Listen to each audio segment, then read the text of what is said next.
नमस्कार। ग्रहों की गोचरीय स्थिति पर रेगुलर वीडियो पाने के लिए साप्ताहिक राशिफल, मासिक राशिफल, त्रैमासिक राशिफल और ग्रहों के बाकी गोचर पर भी रेगुलर अपडेट्स पाने के लिए, जिसके हिसाब से आप अपने जीवन में थोड़ी गाइडेंस प्राप्त कर सकें, इसके लिए मेरे चैनल को अवश्य सब्सक्राइब करें। जिन लोगों ने सब्सक्राइब कर रखा है वो ऑल ये जो नोटिफिकेशन सेटिंग होती है इसको क्लिक करें, क्योंकि कभी कभी कुछ लोग बोलते हैं उनको नोटिफिकेशन नहीं मिलती। आशा करता हूँ चैनल को सब्सक्राइब करेंगे और रेगुलर वीडियोस अवश्य आप देखेंगे। नमस्कार। ओम गणेशाय नमः। ओम नमः शिवाय।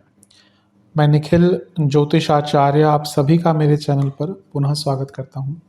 आशा करता हूँ कि आप सभी स्वस्थ होंगे। महादेव की कृपा आप सभी पर सदैव बनी रहे।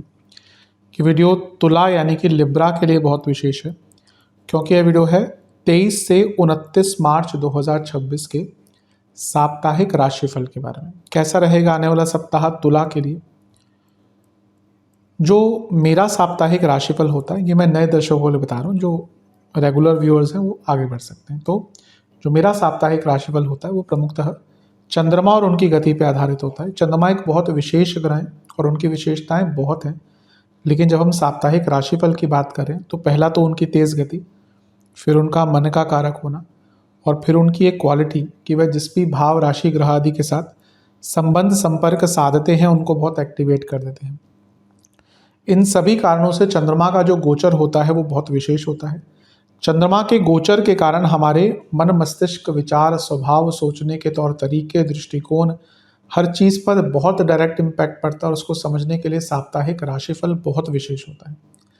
इस अंधकारमय जीवन में ज्योतिष एक मात्र विद्या है जो हमें थोड़ा सा सहारा देती है, गाइड करती है। भले ही ये राशिफल बहुत सामान्य आधार पर दिए जाएं, लेकिन एक जनरल गाइडेंस के लिए बहुत उपयोगी होते हैं। यदि आपकी लग्न राशि या चंद्र राशि तुला है, दोनों ही गाइडेंस के लिए इस राशिफल को देख सकते हैं। जहाँ से सूट और रिलेट आपको ज़्यादा करता है वहाँ से देखिए। व्यक्तिगत तौर पर मेरा मानना है लग्न से देखेंगे तो अच्छा है। इनकेस नहीं पता है तो चंद्र राशि से भी इसको देख सकते हैं। शुरू करते हैं इस अत्यंत महत्वपूर्ण राशिफल का।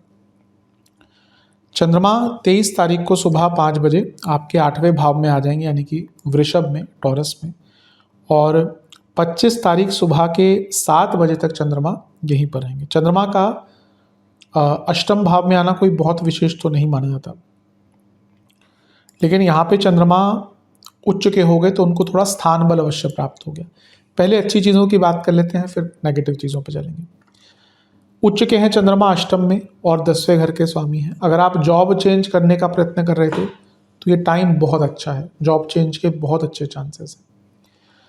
अष्टम में जब चंद्रमा आते हैं तो व्यक्ति की इंट्यूशन बहुत अच्छी हो जाती है। तो अगर कुछ आप ऐसा काम करते हैं, मे बी स्पेकुलेटिव मार्केट्स में हो जहाँ पे थोड़ी इंट्यूशन का उपयोग होता है, बहुत अच्छा टाइम है। आप कुछ भी ऑकल्ट से संबंधित करते हैं, आप कुछ साधना करते हैं, या फिर आप कुछ बदलने का विचार कर रहे थे। जीवन में हम कई बार ऐसे मोड पे आते हैं जहाँ पे हम चाहते हैं कि कुछ बदलें, लेकिन समझ नहीं आता कि क्या बदलें और कैसे बदलें। बदलना हर व्यक्ति चाहता है, लेकिन कैसे बदलना है, क्या बदलना है, किसी को नहीं पता। हर व्यक्ति चाहता है कि हाँ अब मुझे कुछ बदलना है। तो ये वो टाइम है जब हमें ना एक आइडिया आता है आउट ऑफ नोवेयर। अष्टम भाव यानी कि आउट ऑफ नोवेयर। हम सबके जीवन में ऐसा कभी कभी हुआ होगा कि खाली बैठे हैं कि अचानक से आइडिया आया और उस आइडिया पर हमने काम किया और हमें सफलता मिल गई।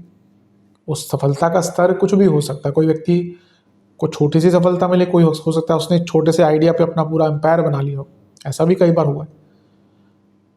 तो ये टाइम इस एरिया में बहुत अच्छा है। उच्च के चंद्रमा जब धन स्थान को देखेंगे तो कुछ अचानक से धन का लाभ हो सकता है, कोई पैसा फंसा हुआ आ सकता है। यहाँ से शनि की दृष्टि भी रहेगी जो योग कारक है, और चंद्रमा दशमेश है। कोई आपका अटका हुआ काम था ना, स्पेशली लीगल हो, पेपर वर्क हो, या इवन कार्य क्षेत्र में, वो पूर्ण हो सकता है।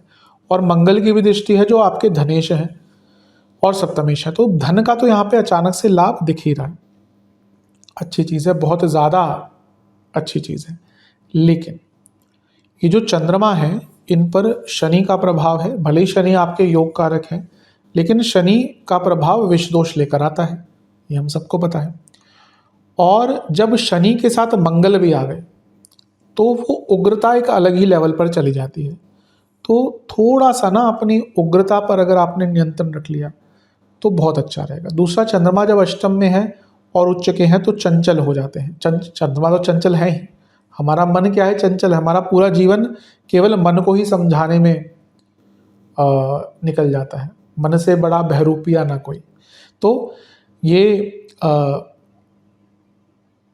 चंद्रमा उच्च के हों, स्वराशि के हों, नीच के हों, पूर्णिमा, अमावस्या, तो उनके लिए चंद्रमा हमेशा सेंसिटिव एक रोल प्ले करते हैं, या उस जगह पे। तो यहाँ पे चंद्रमा बहुत सेंसिटिव है, इसलिए जब मंगल की ऊर्जा है और शनि का प्रभाव है तो बहुत गुस्सा तो रहेगा, उसके साथ ओवर एक्साइटमेंट या फिर ओवर इम्पल्सिवनेस।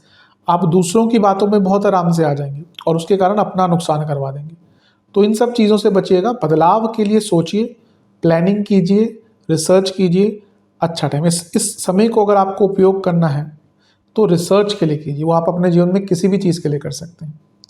नवांश कुंडली कह रही है कि बैठकर सोचिए कि हाँ भाई कहाँ पे गलत थे, पता चल जाएगा।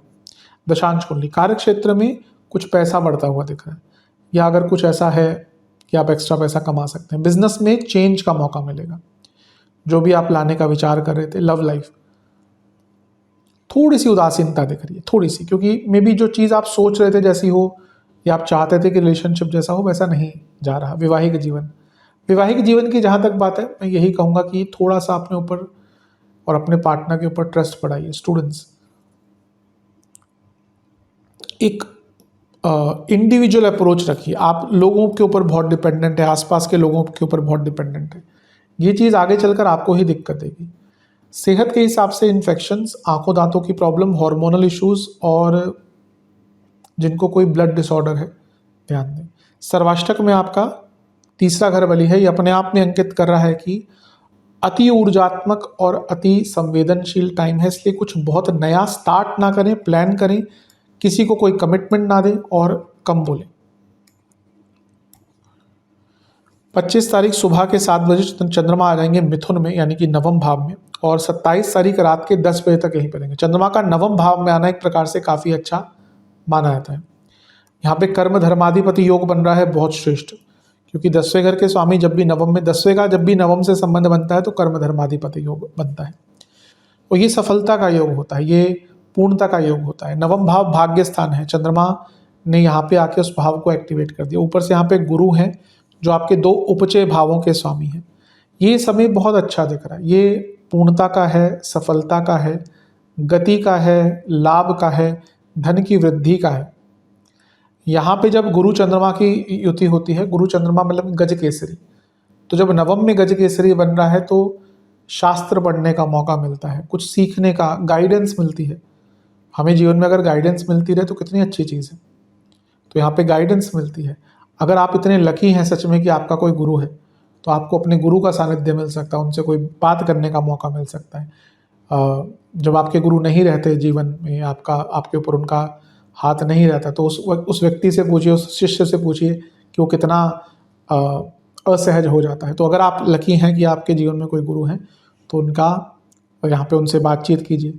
स्टूडेंट्स के लिए भी अच्छा, और grasping power, retention power, analysis power यहाँ पे बहुत अच्छी रहेगी, बहुत अच्छे आइडियाज़ आएंगे। तीसरे घर के स्वामी 10वें घर के स्वामी के साथ है, और ये भी उपचय, ये भी उपचय, ये भी उपचय। ये गतिमान समय है, ये जो भाग है आपका हफ्ते का, ये गतिमान रहेगा, बहुत तेज़ गति से आपके काम आगे बढ़ेंगे। तो देखा जाए तो बहुत शुभ समय है। यहाँ से दोनों ही तीसरे घर को देखेंगे, हिम्मत रहेगी, अपने ऊपर विश्वास रहेगा, आगे बढ़ने के कई मौके आपको यहाँ पे प्राप्त होने वाले हैं, और एक उत्साह भी रहेगा। नवांश कुंडली, जो ओवर एक्साइटमेंट मैंने हफ्ते के शुरुआती भाग में बोला था वो नहीं, यहाँ पे उत्साह रहेगा। नवांश कुंडली, भाग्य बहुत साथ देगा। दशांश कुंडली, कार्य क्षेत्र में थोड़ा डाउन टू अर्थ रहेगा, स्पेशली जब अपने बॉसेस से बात कर रहे हो। कभी कभी हम जानबूझ के नहीं, लेकिन हम कुछ ऐसा बोल देते हैं कि बॉसेस को बुरा लग जाता है, ईगो हर्ट हो जाता है, इसका ध्यान रखिएगा। बिजनेस में तो बहुत अच्छा टाइम है, बल्कि एक नया कुछ काम मिल सकता है। लव लाइफ, कभी कभी ना अपने साथ भी टाइम बिताना चाहिए, ये वही समय दिख रहा है। वैवाहिक जीवन, करेक्शन मत कीजिए पार्टनर का, बल्कि उनकी गलतियां निकालने का मौका या उनको गलत प्रूव करने का मौका ये मत ढूंढिए। कुछ लोगों की ना आदत होती है कि वो चिक चिक चिक चिक करते रहते हैं, मैंने कई कपल्स में देखा है, फिर कहते हैं कि प्रॉब्लम क्या। अगर भैया आप ऐसे व्यक्ति बन जाएंगे जो केवल अपने पार्टनर की चिक्कों की खराबियां ही निकालेंगे, लोगों के सामने हो उनको ह्यूमिलिएट ही करेंगे, तो धीरे धीरे फिर बोलते हैं कि मेरा पार्टनर मुझसे दूर हो गया। ऐसा नहीं करना चाहिए। ठीक है, कभी कभी गुस्सा आ गया तो ठीक है, लेकिन हर जगह गलत प्रूफ करना ना, you might win the argument, you will lose the person. जहाँ तक स्टूडेंट्स की बात है, ये ऐसा टाइम है जब थोड़ा आपको वेकअप कॉल मिलेगा कि भैया आप बहुत पीछे हैं। अच्छा है, कभी कभी मिलना भी चाहिए। सेहत के हिसाब से गॉल ब्लैडर, इंडाइजेशन, एसिडिटी, गले के रोग, सर्वाष्टक में आपका चौथा घर बली है। घर में कोई बातचीत करनी है, बड़ी कोई डिस्कशन करनी है, अच्छा टाइम है। 27 तारीख रात के 10 बजे चंद्रमा आ जाएंगे आपके 10वें घर में, यानी कि कर्क में, और सप्ताह के अंत तक यहीं पर रहेंगे। इससे एक दिन पहले शुक्र का गोचर हो चुका होगा और वो मेष में आ जाएंगे। कोई बहुत प्रभाव नहीं है चंद्रमा पर, फिर भी मैंने अंकित कर दिया। चंद्रमा का 10वें घर में आना एक प्रकार से काफ़ी अच्छा माना जाता है। 10वें घर में है और अपनी ही राशि में है, तो ये बहुत अच्छी चीज़ है, क्योंकि यहाँ पे जो हफ्ते के अंत के जो चंद्रमा है ना, ये बहुत अच्छी स्थिति में है। ना ही कोई पाप कर्तरी योग है, ना ही केमद्रुम योग है, ना ही राहु केतु एक्सेस है, ना ही ग्रहण दोष है, अमावस्या दोष नहीं है। सूर्य से देखे तो काफ़ी दूर आ चुके, तो उनको पक्ष बल भी मिल गया है। तो हर जगह से चंद्रमा अच्छे और अच्छे स्थान में है, स्वराशि के। तो हफ्ते का अंतिम भाग तो आपके लिए बहुत अच्छा दिख रहा है। मतलब कि एक जीवन में ना उमंग आ जाएगी। जीवन में कई आपके काम आप चाहें तो ना इस टाइम पे पूरे कर सकते हैं। करियर में तो आगे बढ़ ही पाएंगे, बाकी भी एरियाज में बहुत लाभ दिख रहा है। 10वें घर के स्वामी जब 10वें घर में आते हैं तो व्यक्ति एम्बिशियस हो जाता है। व्यक्ति को लगता है मैं बहुत कुछ कर सकता हूँ, जो कि सत्य भी है। आप एक क्लैरिटी ऑफ थॉट्स के साथ आगे बढ़ेंगे। आप किसी रीज़न के साथ आगे बढ़ेंगे। कई बार होता है हम बस, हमें कोई रीज़न नहीं होता, बस जी रहे होते हैं। तो ये वो टाइम है जब आपको रियलाइज़ होगा कि हाँ भाई, बहुत चीज़ें अधूरी हैं, उनको पूरा करना है। तो हफ्ते का अंतिम भाग जो है, ये तो आपका बहुत प्रोडक्टिव हो सकता है अगर आपने इस समय पर ध्यान दिया। बहुत शुभ समय है। जैसे मैंने कहा, जब चंद्रमा पर कोई भी प्रभाव नहीं हो ग्रहों का बहुत ज़्यादा, और चंद्रमा एकदम अच्छे भाव में बैठे जैसे यहाँ पे, तो ना व्यक्ति बहुत क्लैरिटी के साथ आगे बढ़ता है। मैं इस चीज़ को कई बार बताता हूँ कि चंद्रमा अगर बहुत ग्रहों के साथ है कुंडली में, भले ही व्यक्ति कितना सफल हो असफल हो, उसका मन कभी शांत नहीं होता। यहाँ पे चंद्रमा पर कोई बहुत इम्पैक्ट नहीं है, कोई ग्रह ना देख रहा है ना साथ में बैठा है, तो एक क्लैरिटी ऑफ थॉट रहेगा। और कर्म भाव में तो पता चलेगा कि भाई क्या करना है, कहाँ सुधारना है। यहाँ से 10वें घर से बैठकर चौथे घर को देखेंगे, प्रॉपर्टी के लिए अच्छा है, घर में रेनोवेशन के लिए अच्छा है। जैसे अभी थोड़ी देर पहले मैंने कहा कि घर में कोई आपको डिस्कशन स्टार्ट करनी है कि भाई ये बात करनी, कभी कभी होता है ना कि हमारे मन में कुछ है कि घर वालों से बात करें, पर थोड़ा झिझक जाते हैं, या घर का माहौल अच्छा करना है। आजकल हर व्यक्ति अपने आप में इतना बिजी है कि वो उसके पास अपने लिए टाइम नहीं होता, घर वालों के लिए कहाँ से टाइम निकालेगा।